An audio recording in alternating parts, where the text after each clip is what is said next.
The last part of shelf maintenance is shelf reading, and this is by far the most in-depth part of shelf maintenance.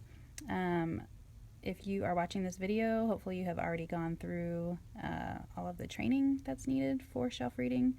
So I'm just going to briefly talk about it a little bit.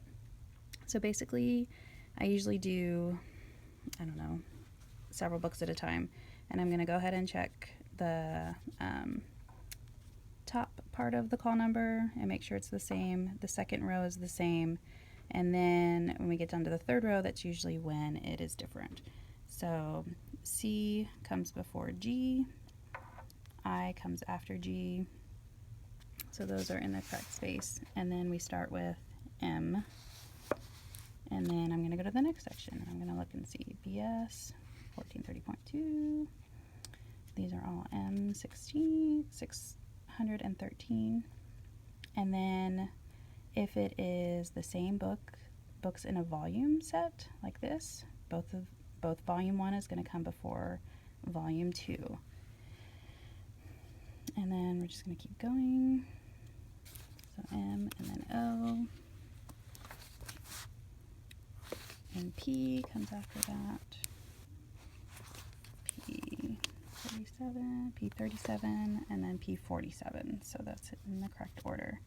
And then if you have two books that are the same as well, sometimes they'll be the same, but they'll have a different publication date. So if this book were published in 1999, it would obviously come before 2001 because it is an older year.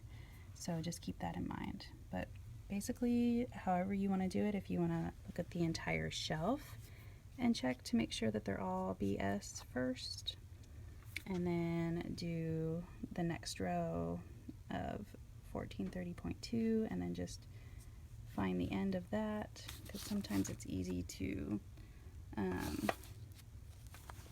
get what they call tunnel vision, where you miss the top part, like BR for BS, because you're focused on like row 3 instead of row 1. So just like we always say with shelf reading, take your time. You don't want to hurry with shelf reading. It's not a race. We care about the quality more than quantity. I don't have a specific number of rows that you're supposed to be doing or making it through.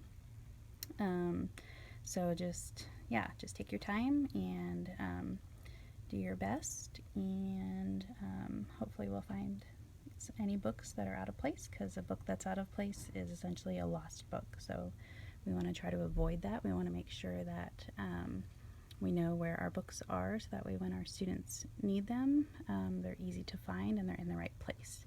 So there's nothing more frustrating than trying to go find a book on the shelf and it's not there. So so we want our patrons to be able to use our resources. So okay, that's shelf reading. Thanks.